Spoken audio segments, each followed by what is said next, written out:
Hey, everybody. Welcome, KZOOMers. Zoomers. So, on this this wonderful opportunity to explore unity consciousness, to explore God consciousness, I wanted to just begin with this invitation that I found from Robert Thurman's book, Infinite Life. He says, I invite you to embrace a new reality. It is not a matter of religion. It is a matter of fact, a matter of science, a matter of experiment, and a matter of awareness. I invite you to awaken to the infinite life you already have, no matter what your worldview. I invite you to take up responsibility for your own evolutionary destiny. I invite you to take advantage of your priceless human opportunity to make a definitive turn toward ultimate security, complete freedom, and unbounded happiness. Ooh, yeah. Sign me up. That's an invitation. And we get to have this time of spiritual practice together to see if we can kind of encourage each other to receive that invitation and to respond to it by moving towards this place of unity consciousness.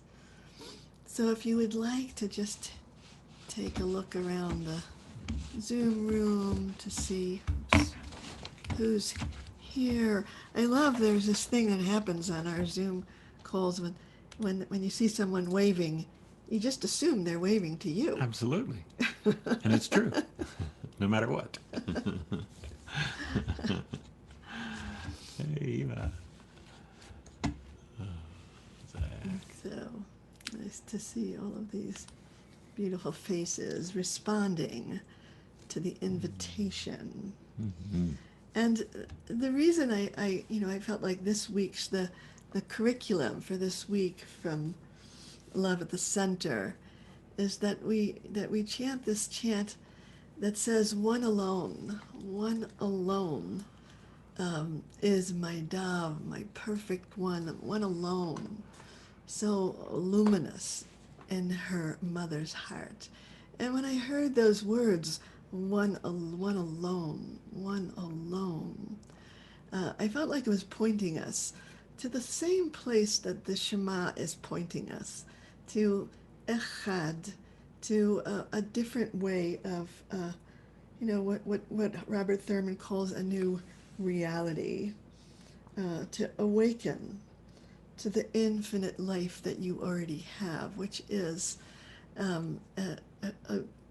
what I sense is a glimpse of that oneness, of what that mystery of oneness is.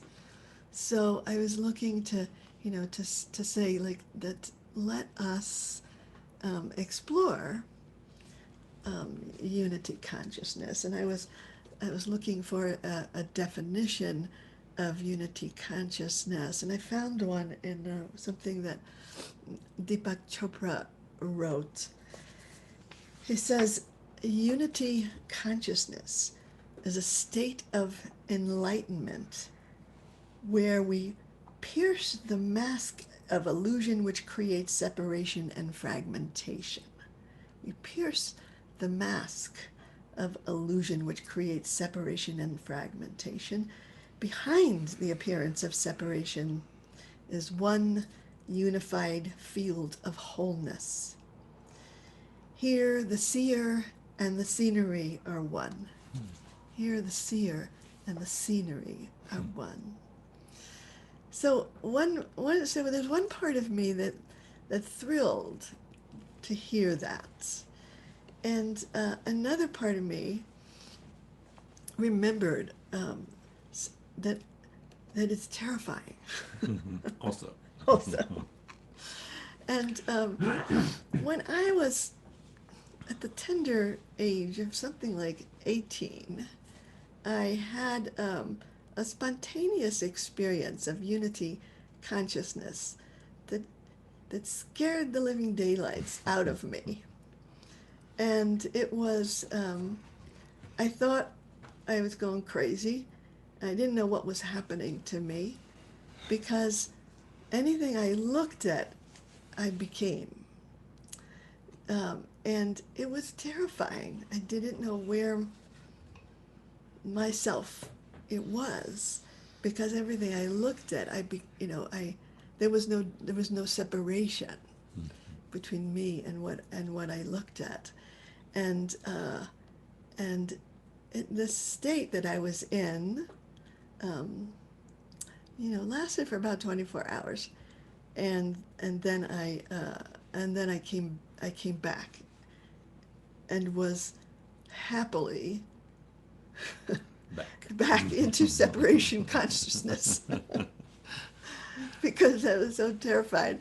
I didn't know what was happening to me, and it wasn't a place, it wasn't a place of rejoicing. It was a place of just sort of being afraid that I was going to be institutionalized the rest of my life and put away.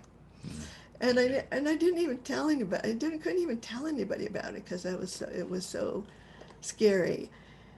And yet there was something about that when I read, here the seer and the scenery are one.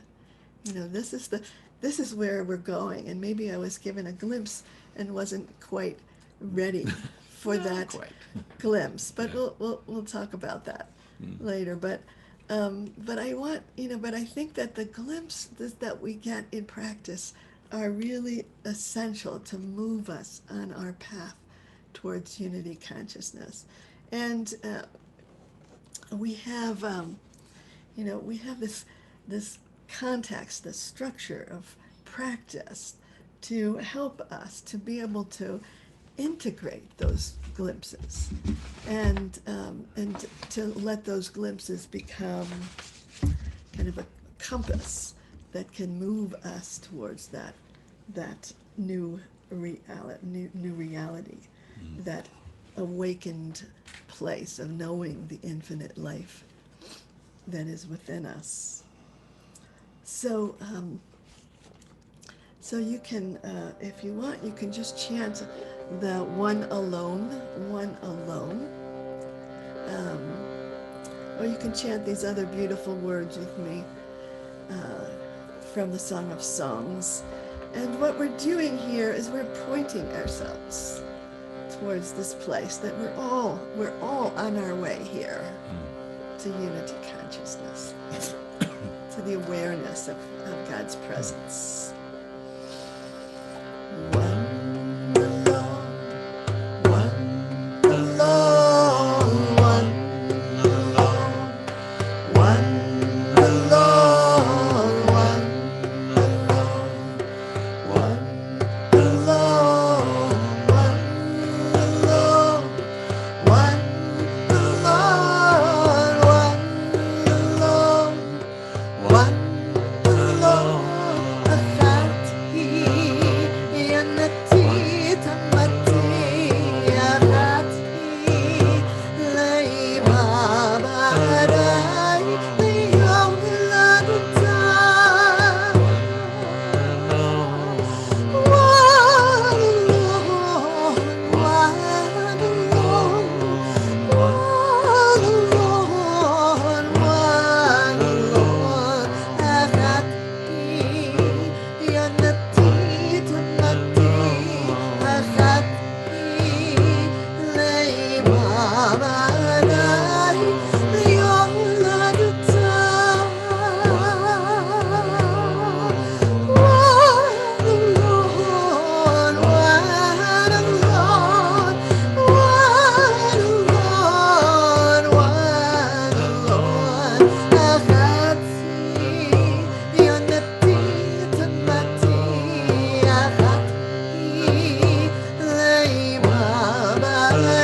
bara,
So we open to this possibility, this new reality, this little glimmer of awakened consciousness.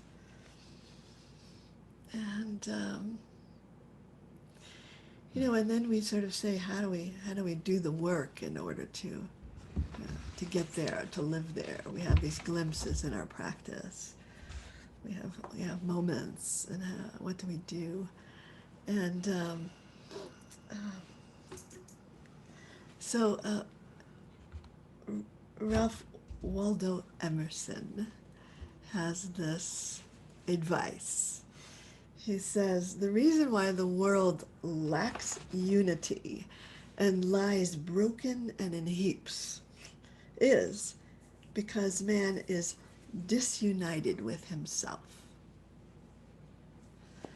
So, what he's pointing at is that whatever we see out there is, that brokenness of the world is sourced inside us. And the work of integration, of uniting these places, those disparate parts of ourselves, is the path that we travel to be able to then step into unity consciousness. And the way that our tradition expresses this is that in the paragraph before the Shema, which is that place, that glimpse of oneness, in that paragraph before the Shema, in the liturgy that leads up to the Shema, which is going to allow us that moment of unity consciousness, we have this line that is about the unifying the heart. That that fact that we are disunited from ourselves is really the reason that we can't perceive the unity out there. And so we go on this path of working in the inner planes. And I think the work that each of us does is like a microcosm that affects the whole of reality, so that we can embrace this new reality. So these words, v'yached levavenu, v'yached levavenu, unify our hearts. And so there, I think it was the Kotzker Rebbe that said there's nothing more whole than a broken heart. But he was talking about a process, something that we're on our way to take the brokenness inside us and to bring those pieces together. And the way those pieces are described in our tradition is la'ahava or la'yirah, the love and the awe before your essence. That we do this work inside ourselves of uniting those parts, so that when we're ready, we can have a perception of that unity, and it won't send us to an institution. Right. It will send us to our truth, and then we can live in the light of that truth. So I want to just ask everyone just to imagine breathing into your heart, finding those broken places, and sort of dedicating the vibration of this chant to this sense of unity within.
Invite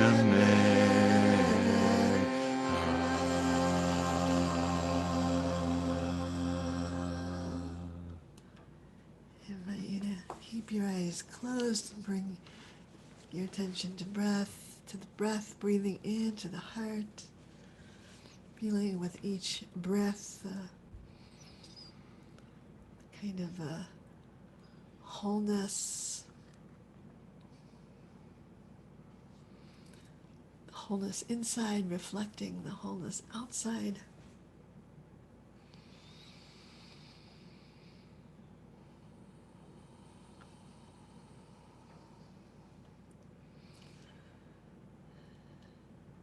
And I think when we do this work inside us, we can be a force of healing.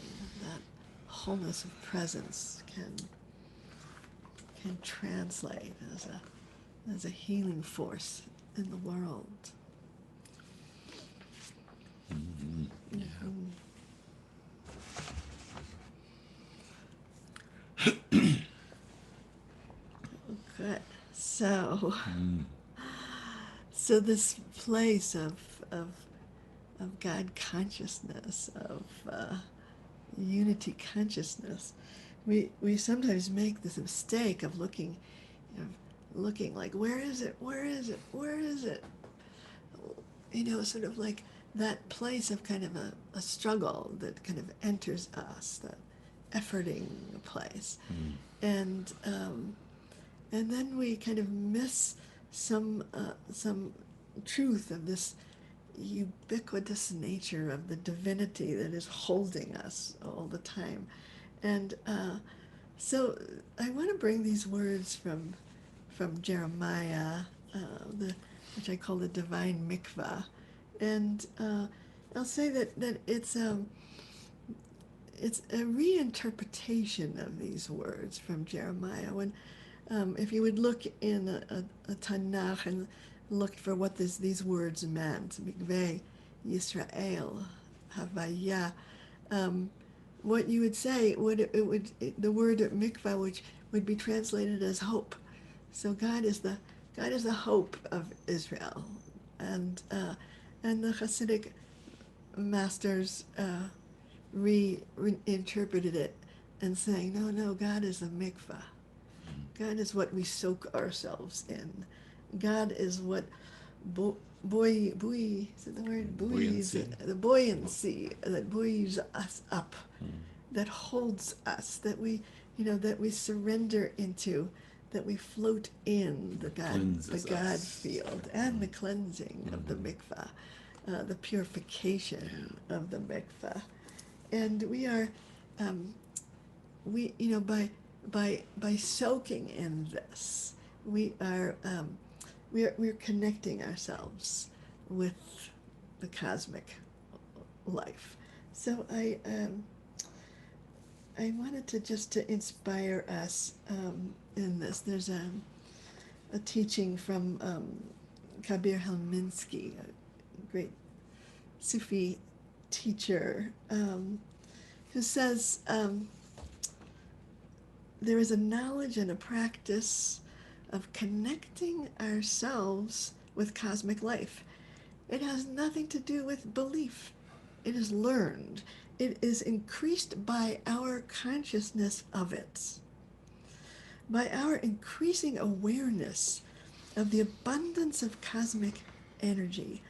Life is infinite, and this infinity can be tapped. This infinity can be tapped. The only limitation is one of awareness. So I think of this Divine Mikveh practice is a practice of awareness. It's a practice that brings an awareness to the fact that we are held, that God's presence surrounds us, and we're soaking in it, and in order to float, we have to kind of lean back, relax, let go, or else we're thrashing. And so, and perhaps